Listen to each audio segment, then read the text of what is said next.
think that's working. So I'll come and sit next to you. If that's all right. Or when you can sit talking to you. No. So we're not doing names or anything, it's not bouncing, isn't it? Especially lost air over the day. So we're not doing names or anything, so just sort of, what sort of a vision? Hopes do you have for Cambridge? Okay, well, I suppose one thing on everyone's mind is transport. Because that's probably the most difficult thing, or the thing that comes immediately to mind. I'm very lucky, I walk to work. But even walking to work, the way I walk, the pavements are awful. The pavements are narrow, and you know the bicycles often have to use the pavement because the road is so narrow, and the cars have to compete with bicycles. So I would love to see more pedestrianized areas. I'd love to see more proper bike lanes, and bike lanes that aren't just designated by a stripe in the road.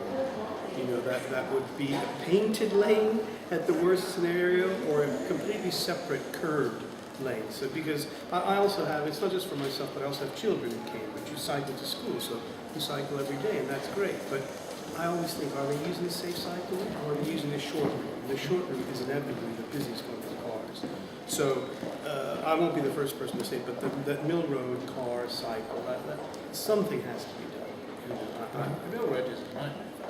Yeah. I shouldn't be saying too much, but it does something. and that's only because I know it because that's my commuting route, and I'm sure other people have their own bugbears, their own areas. But I think, you know, I was just reading the other day, you know, Cambridge is the most bike-friendly city in the UK, and more people use bikes here for commuting than anywhere else. And I think, but it's still really bad here. You know, it's still, we could do so much more. Bike parking. Have you ever tried to go into town on a Saturday or Sunday and lock up your bike up somewhere? It's almost impossible. Somebody else has mentioned that. Yeah, and never mind the winter. I mean, there's very, very little sheltered bike parking. You know, who wants to go cycling if you're going to come back to a Silk Lake bike? It just prevents all of us from taking more cycling journeys. So that's bugbear number one. What else would I say? Otherwise, I think, you know, Cambridge is otherwise a very pleasant place to live. You know, I think people are always impressed, visitors, by the number of parks that we have, by the number of by all the facilities we have. I mean, I don't want to sound like the old man and say, well, in the town center on a Saturday night it could be less rowdy. So I don't use the town center on a Saturday night.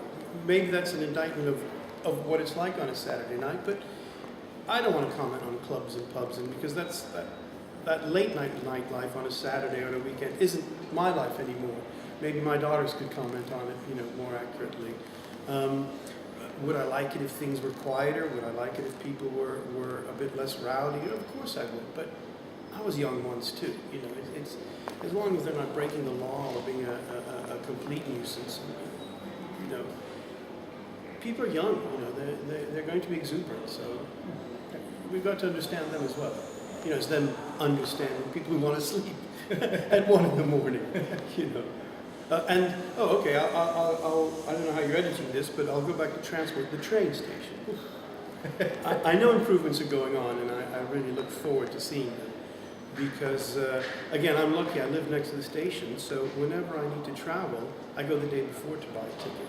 Because I've been caught out in the morning and thought, I come here 20 minutes early, and I'm not going to make it queuing up for tickets.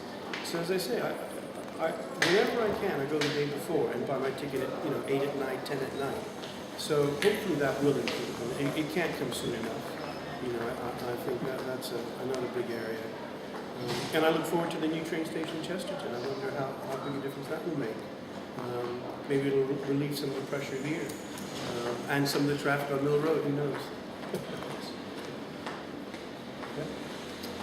Do you have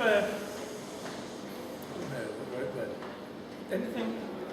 Those are both sort of quite practical things in the short term. Any longer term vision?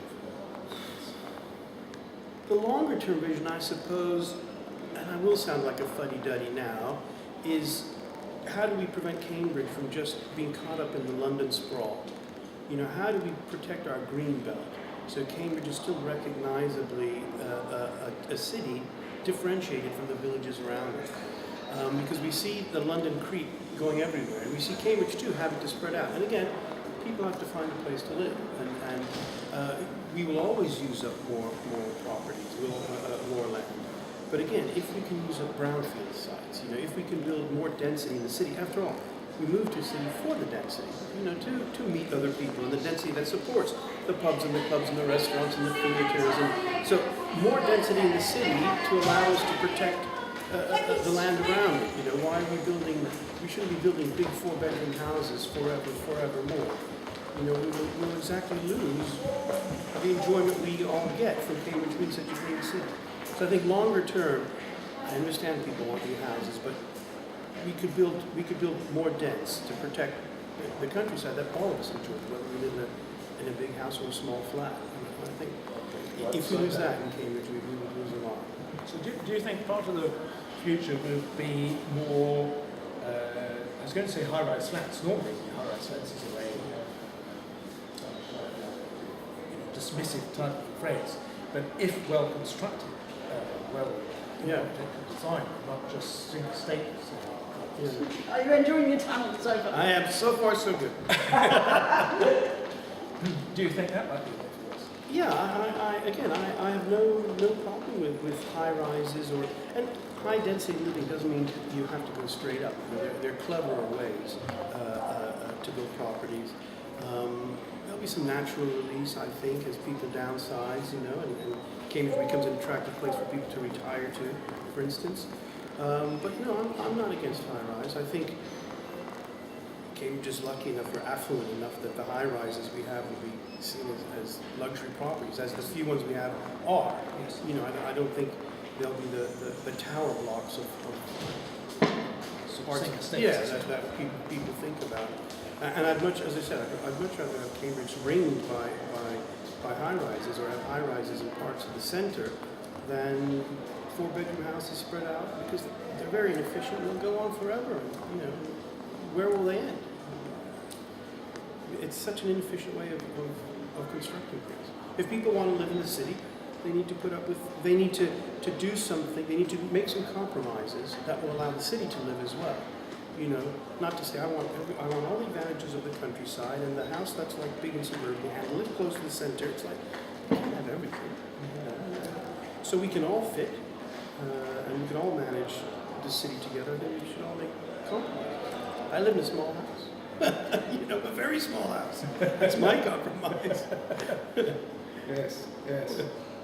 And in terms of sustainability, a lot of people argue that cities, in terms of a dense housing investment, are better at sustainability than suburbia. Very much so. Suburbia, I'm guessing, is the most inefficient way, because it's neither the most efficient way of housing people or the most efficient way of using land to produce things. Whether that's feed or recreational areas. I wonder though. It's gone from my thinking. I wonder how many of the future generations will be thinking, I want that stripy lawn in front of my house, and we compete for stripy lawns with all the people around the cul-de-sac, or will people start to get used to the idea what I'm aiming for is a small flat in the center of town, a more maybe European style, and I'll give up some space so I can have the big bike lanes, so I can make sure I have the park, so I can make sure I have the local swimming pool, that kind of resource, rather than my front garden, my back garden, which we can all have maybe, but not so big. Not my ideas like we used to have. You mentioned that Cambridge is often complimented for its parks, but I might respond to that. Actually, it's noted for its commons. Yes, okay. And what I mean by that is that apart from high species, there are very few beflowered areas. Yes. I'm wondering whether perhaps that's Well, I don't mind that. I think that's a major part of Cambridge's charm. The look on people's faces when they see the cattle grazing on Midsummer Common or Stourbridge Common or all the other interestingly named parts of greenery that I can't remember at the moment and probably will never learn. I quite prefer that. I think that's a very charming part of Cambridge, that we don't have the manicured parks that one would expect in other cities. We have something very different, something more ancient, something more natural. Coming up to Cambridge from the south west, coming up the river, it's beautiful there because it's the land is just left to its own devices almost. They just- That's real nature that you can see, and it's something that coming that close to the city is fantastic. Yeah, so you talk about cross pieces, that's probably my least favorite bit of greenery in Cambridge, really. It's maybe because it's in the centre, it's the most heavily used, but it's the most conventional too, isn't it? So one could find that kind of area in many other cities. One can't find cattle grazing, a river meandering through uncut grass, trees being allowed to fall over and just degrade there and where they fell. I think that's fantastic. Well, thank you very much indeed. Okay.